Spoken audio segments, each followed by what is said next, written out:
Ciência Sem Limites está no ar. É um programa dedicado a mostrar e demonstrar pesquisas e pesquisadores no âmbito da universidade. No programa desta semana, nós temos a grata satisfação de receber a professora doutora Paula da Cruz Landim, do Departamento de Design da Faculdade de Arquitetura, Artes e Comunicação do campus de Bauru da Unesp. Prazer em tê-la aqui no Ciência Sem Limites, professor. Prazer é meu, João. Para a gente iniciar, e para quem está em casa, para quem está nos assistindo, nós gostaríamos que a senhora comentasse a sua trajetória acadêmica, ou seja, a sua formação, né, e até os dias de universidade, né, quer dizer, a graduação, pós-graduação, apenas para que as pessoas em casa possam se inteirar das suas atividades profissionais. Bom, eu sou formada em arquitetura e urbanismo pela FAU-USP, né, a Faculdade da Universidade de São Paulo. E, na verdade, é até certo ponto irônico. Eu quando entrei na graduação, não pretendia vir para a universidade, né? Não queria seguir carreira acadêmica? Não queria seguir carreira acadêmica. Meus pais, os dois, são professores. Eu queria distância daquela vida, queria ir para o mercado, escolhi uma área bastante distinta. Não por isso, mas de qualquer maneira, não queria vir para a academia. Mas, de qualquer maneira, as coisas acabaram acontecendo dessa maneira, né? E eu, quando terminei a faculdade, eu queria sair de São Paulo, né? Não queria continuar morando na cidade de São Paulo e acabei vindo aqui para Bauru. A Unesp tinha acabado de encampar a antiga UB, né? Então, acabei vindo para cá. E estou aqui, então, desde 88, portanto, são 26 anos, né? Daí, já que estamos na universidade, então vamos fazer a coisa funcionar. E hoje em dia, realmente, eu vejo que talvez eu não queria por uma teima de adolescente, mas que talvez aquilo já estivesse enraizado em mim. Já está predestinado, já está, assim. Talvez, né? Não sei, mas de qualquer maneira... E aí realizou a graduação em arquitetura e após? Daí o mestrado eu não queria fazer, eu cheguei a cursar como aluno especial uma disciplina lá na própria FAO, mas eu achei que eu devia... Isso é um conselho que eu até hoje dou, inclusive, para os meus alunos, não que eles necessariamente sigam. Que você deve abrir um pouco os seus horizontes, né? E fazer o teu mestrado numa situação diferente da onde você já fez a graduação. Conhecer outros enfoques, outros professores. Então, eu acabei indo para fazer... o pessoal acha até meio estranho, eu tenho mestrado em geografia. Na verdade, eu tenho mestrado na área de concentração e organização do espaço, que tem realmente bastante a ver tem tudo a ver também com a arquitetura. E a professora Lívia de Oliveira, que me orientou, ela que inclusive me despertou esse interesse por essas questões da percepção ambiental, da abordagem perceptiva. Eu trabalhei com a questão da preservação do patrimônio daqui da região central de Bauru, foi o tema da minha dissertação de mestrado, mas não o patrimônio naquele sentido monumental, o patrimônio arquitetônico no sentido de documento, de como as pessoas enxergavam aquilo e faziam uma pesquisa baseado de qual era a opinião das pessoas a respeito daquilo que estava ali. E foi muito interessante você, inclusive, eu, enquanto pesquisadora, naquele momento, eu me lembro que eu achava que não, dada até a própria formação histórica da cidade de Bauru, a questão de edificações relacionadas, por exemplo, à história da ferrovia, vão ser muito valorizadas. Não é assim que a cabeça das pessoas funcionam, né? Elas não têm essa relação. Então, por que a senhora acha que isso acontece? É porque, na verdade, é o que elas valorizam, não é, na verdade, o que, muitas vezes, nesse aspecto, o que o pesquisador valoriza, né? Agora, quer dizer, lógico, o pesquisador ele tem um foco. E as que é um foco realmente mais... crítico, né? Então, e elas têm, às vezes, o viés é outro, né? Elas olham influenciadas por outras questões que não é aquelas mais tecnicistas, digamos assim, que a gente vem acompanhando na formação. Então, é interessante você ouvir as pessoas, porque, na verdade, se você quer que alguma coisa funcione, se alguma coisa seja aceita, elas têm que ter essa sensação de pertencer, de que aquilo, que elas fazem parte daquilo e que aquilo pertence a elas. Isso vale para a arquitetura, isso vai valer para o design também, né? E daí, isso é sempre um V0, digamos assim, um ponto de partida do pesquisador. Tá, tudo bem. Então, esse grupo, olha, você está valorizando isso, mas olha, tem essas outras questões. Então, é uma porta de entrada, digamos assim, para daí você entrar com conhecimento mais específico a respeito disso. segui na mesma linha em relação ao doutorado, daí voltei para fazer na FAO, né? Já tinha passado por outras experiências, na ocasião era o que me pareceu mais adequado.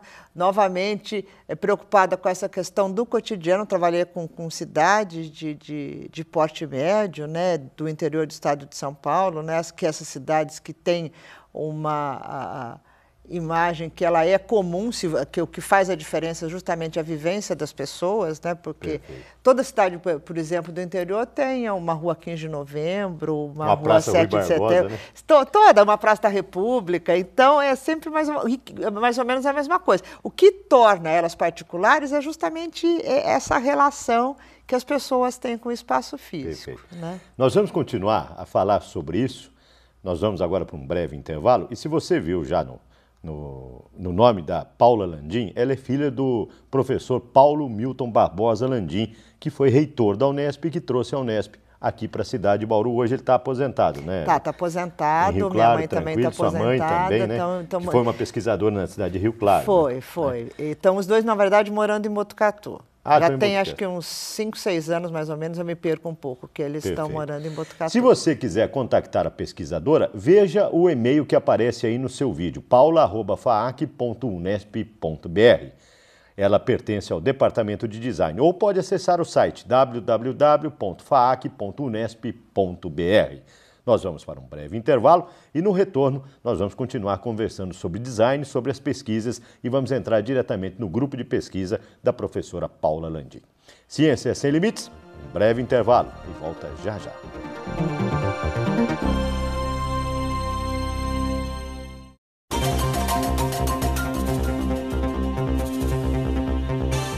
Ciência Sem Limites está de volta. Um programa dedicado a mostrar e demonstrar as pesquisas e pesquisadores no âmbito da universidade.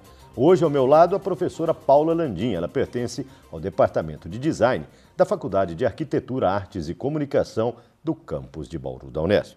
Professora, a senhora estava no bloco anterior falando mestrado, doutorado na mesma linha e prosseguiu além do doutorado? Não, daí eu já tinha alguns anos aqui no departamento de design, né? Eu já tinha tido uma experiência enquanto docente, tanto no curso de arquitetura, como no curso de design. Mas, na verdade, a coisa começou a se direcionar, se afunilar mais para a questão realmente do design.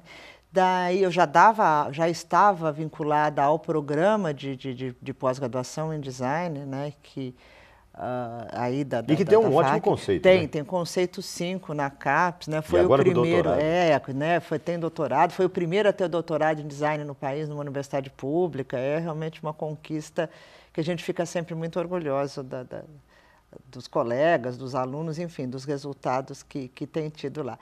Então, daí me apareceu não, porque na verdade essas coisas a gente corre atrás, né? Eu me propus esse desafio, fui fazer um estágio de pós-doutorado na Universidade de Artes e Design de Helsinki, na Finlândia. Né? Então, fiquei lá entre 2006 e 2007, né? Trabalhando com o professor Pekka Korvenkman, que trabalha com design estratégico. Né? E tentando responder uma pergunta que, desde que eu comecei na graduação, no curso de design, que era se você tem realmente... por que existe esse descompasso entre aquilo que a gente passa para os alunos e o mercado? Né? Parece que tem ritmos diferentes. Né? Você tem um ritmo do mercado que não necessariamente é o ritmo da A senhora pode dar um exemplo prático, né? Porque a senhora fala em design prático, né? Muito, na verdade, do que se produz... não chega até as pessoas, né? Não chega até o mercado. E qual que é o motivo? Por que não chega? Na verdade, é uma diferença de foco. Né? Na academia, a gente está realmente focada numa resolução de problemas. Né? O mercado, infelizmente, não necessariamente. Só vê lucro. Não é que só vê lucro, é que a maneira também como isso é colocado, quer dizer, é o que eu estava dizendo em relação a como você tem que chegar nas pessoas, você tem que encontrar uma forma. Para você chegar no empresário, você tem que mostrar que ele investir em design, ele vai ter um retorno. Pode não ser imediato, mas que ele vai ter um retorno. Tá? Então, porque, lógico, é a função, é a preocupação primeira, digamos, dele. Agora, como é que é fazer um doutorado no exterior? É muito um pós-doutorado, né? ainda mais num país nórdico, né, da Finlândia e tal, é muito diferente de pesquisar aqui no Brasil? Olha, na verdade, o estágio de pós-doutorado é alguma coisa que, apesar de que realmente não é fácil, você muda a sua vida cotidiana, é uma coisa que eu recomendo, sabe? Eu recomendo, primeiro, como experiência de vida. Depois, é um prêmio que você se dá, né? Eu dizia isso na ocasião e não mudei de ideia mesmo passado esses anos todos, porque quando você está na atividade acadêmica, você tem que dar aula, você tem que corrigir trabalho, você tem um monte de coisa, você está fazendo mestrado, doutorado, você tem prazo, você tem orientador, enfim. E você está envolvido naquilo. Depois, quer dizer, no pós-doutorado, você tem um tempo para estudar e para pesquisar exatamente aquilo que você quer, não muitas vezes o que o teu orientador mandou, e você já tem maturidade para saber aproveitar daquilo. É diferente quando você estava na graduação, que você tinha tempo para estudar, mas não tinha maturidade para aproveitar, né? tudo É uma aquilo, coisa prazerosa. Então. Então, foi muito interessante, eu tive realmente muita sorte com um professor que era meu supervisor de estágio lá, foi uma experiência ótima. E hoje a senhora é responsável por um grupo de pesquisa do Núcleo de Percepção e Cognição Ambiental. Na verdade... Parece um nome complicado. Não, na verdade, é essa questão da cognição é a maneira como é próprio da natureza humana, como Sim. que a gente, na verdade, vai criando os processos de percepção de tudo que nos cerca. Né? Como que você vai conseguindo, criando o repertório, identificando aquilo e atribuindo significado. Então, o que eu consegui, e para mim foi muito também gratificante, quer dizer, entender isso, que começou no meu mestrado como independente do foco de ação, e sim uma maneira de abordar as questões. Né? Então, hoje em dia, eu tenho alunos trabalhando comigo, onde o foco das pesquisas são bastante variados, mas o fio condutor é sempre essa questão de como que os indivíduos se relacionam, seja com os espaços, seja com os objetos, com as situações e assim por diante. Um grupo de alunos? Tenho. E esse relacionamento com eles? Isso. A senhora permite, nós vamos agora para um breve intervalo, no próximo bloco nós vamos colher essas informações com os seus alunos, vamos dizer, com seus pupilos, se assim podemos dizer. Pode ser? Tá ótimo, claro. O Ciência Sem Limites, ele vai para um breve intervalo. E na sequência, nós vamos falar direto do campus de Bauru da Unesp. Ciência Sem Limites. Se você quiser contactar, basta enviar um e-mail. Ciência Sem Limites, tudo junto, @tvu.unesp.br. Voltamos já já.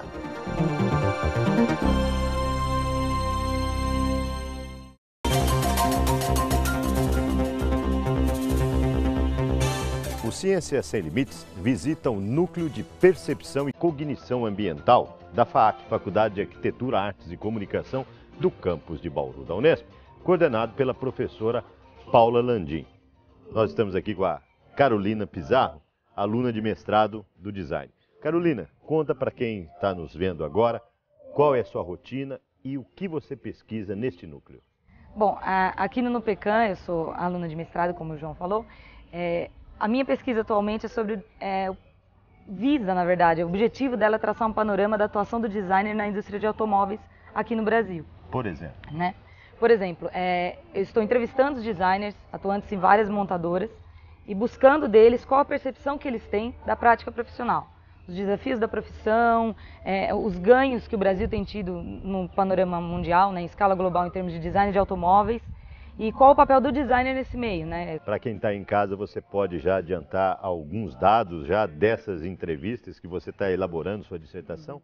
Sim. O que você se deparou que te causou assim alguma impressão ou impacto? Eu me deparei com a vontade grande que os designers têm de produzir não só projetos de produtos de veículos globais, né, que é uma tendência mais atual, mas eu senti muito do que eles deram de retorno para mim nas entrevistas mais em profundidade, depois também nas entrevistas mais objetivas, que eles sentem uma maior necessidade da pesquisa dentro das montadoras, que os designers sentem necessidade de pesquisarem mais, né, não apenas se limitar a produzir o produto na velocidade em que o mercado dos veículos pede, mas também em ter um tempo maior para descobrir novas tendências, testar novos materiais, para manter o objeto carro sempre melhor, não no sentido, não só em termos de competitividade, mas para o usuário final, né, que no caso é o cliente. Por que você acha que as montadoras, né, as empresas, não absorvem essas informações de vocês, profissionais de design?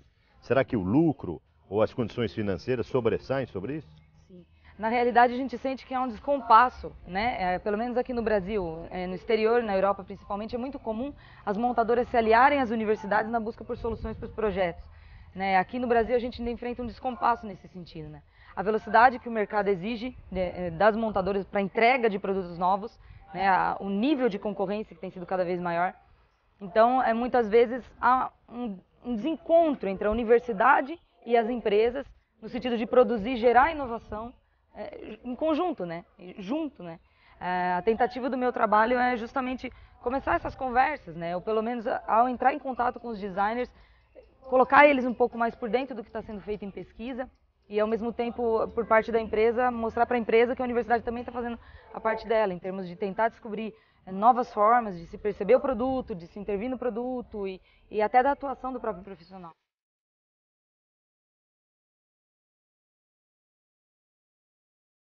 Ao meu lado, o doutorando Mariano Lopes. Ele vai explicar para a gente as pesquisas realizadas enquanto fez o mestrado e o que realiza agora no doutorado. O que você pesquisou na sua dissertação? Para o mestrado eu pesquisei sobre a dificuldade da percepção das informações das embalagens pelo público idoso, porque com o envelhecimento a gente perde parte da nossa capacidade visual e algumas informações são difíceis de identificar. Em termos de percepção, quais os produtos que você pesquisou basicamente? Produtos de limpeza, produtos do lar? Isso. Foi feito, na verdade, uma pesquisa com vários produtos e dentre esses destacaram-se alguns que serviram para uma pesquisa mais pontual. Nesse caso, foram pesquisas de laticínios, principalmente no caso de alguns iogurtes em específico. Que conclusão você chegou? De que as nossas embalagens elas ainda não consideram as dificuldades que esses idosos têm na leitura das informações, principalmente no tamanho das letras que são utilizadas, né? E algumas informações, como por exemplo, alguns idosos têm problemas de diabetes ou alguma restrição contra sal e eles não conseguem ler essas informações nas tabelas. E agora no doutorado? Você continua ou saiu dessa vertente? No doutorado é um pouco diferente, ainda continua nessa questão da percepção, mas agora voltada para livro didático. Nós estamos pesquisando os livros didáticos que são desenvolvidos para a educação de jovens e adultos, o programa EJA do governo federal. Preliminarmente ou já com o andamento da pesquisa, que conclusões ou que observações você já pode passar para quem está nos vendo agora, que você já constatou? No momento nós estamos na pesquisa de resgate histórico dos projetos de livros didáticos que foram desenvolvidos desde 1938, que foi quando o governo federal começou a regulamentar esse Desde a época tipo de do produção. antigo Mobral, então? Isso, exatamente. O programa Madureza, uma série de outros programas que foram sendo desenvolvidos até a gente chegar na atualidade. Ainda, por ser pesquisa, é incerto os resultados, mas você pretende chegar onde? Na verdade, eu pretendo fazer uma entrevista com os usuários para analisar esses livros didáticos que nós temos hoje e com isso gerar algumas diretrizes para os novos projetos. Porque o que acontecia é que até recentemente os livros didáticos utilizados pelos jovens e pelos idosos eram os mesmos dos infantis.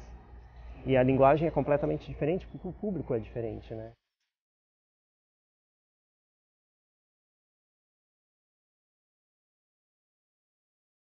Ao meu lado está a Lívia Nishibe. Ela é bolsista do CNPq e faz iniciação científica, ainda na graduação. O que representa para você, na graduação, estar fazendo iniciação científica?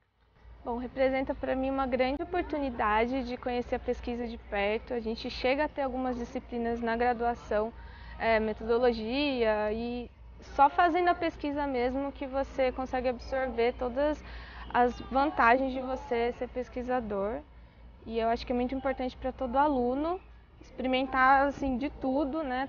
Assim como a universidade ensina pesquisa e extensão, eu acho que é muito importante você ter esse contato maior com a pesquisa. Está sendo muito diferente das outras experiências que eu tive, de estágio e extensão, então está sendo uma grande oportunidade de pesquisar e entender coisas. O Ciência Sem Limites conversou com a graduanda Lívia Nishibe, do curso de Design aqui da FAC. O Ciência Sem Limites vai para um breve intervalo. Volta num instante, direto dos estúdios da TV Unesp. É um instante só.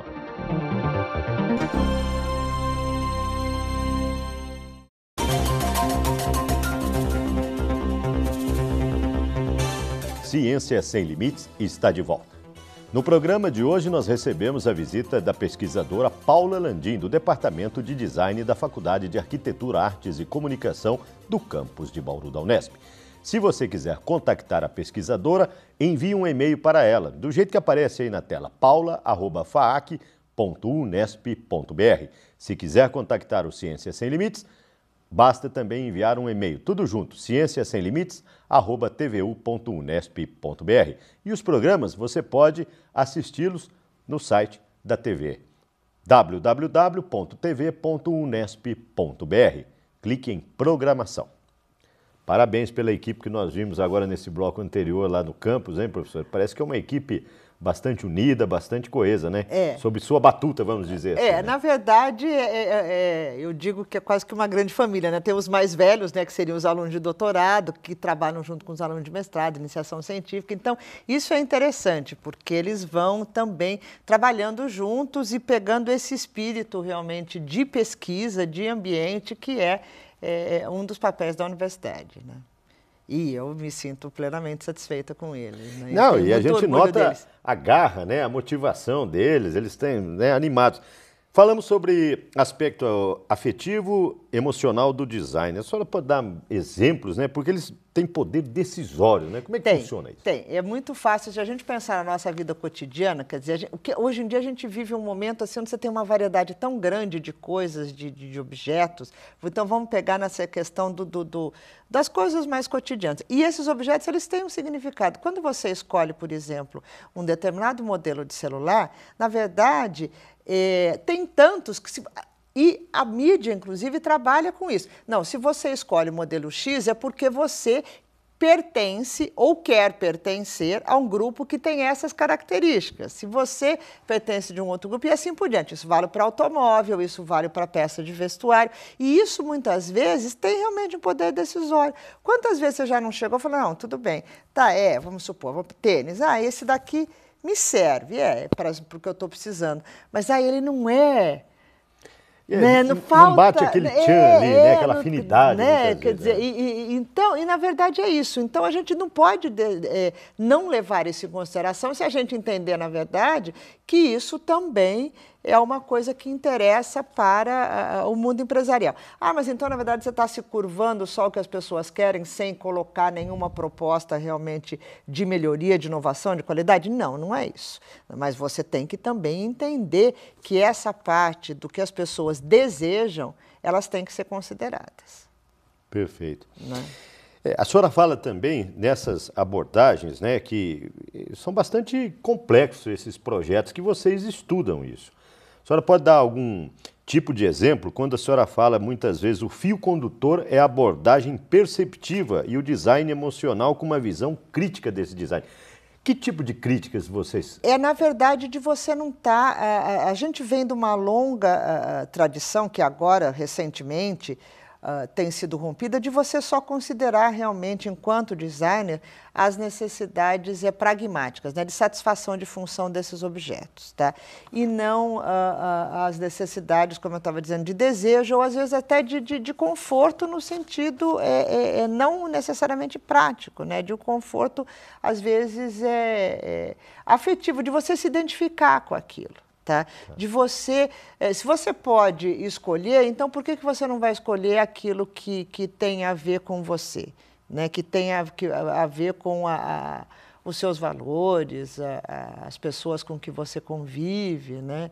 E não você, não, tudo bem, isso daqui não é interessante porque ele não é o mais correto em termos de funcionalidade. Não, na verdade, as pessoas são tão variadas, né? E isso é uma coisa que você consegue se você realmente trabalhar com o usuário, trazer o usuário para dentro dos seus estudos, verificar o que as pessoas estão querendo. Tem algum exemplo de algum estudo que a senhora se deparou que achava que o foco iria numa direção e o resultado foi outro?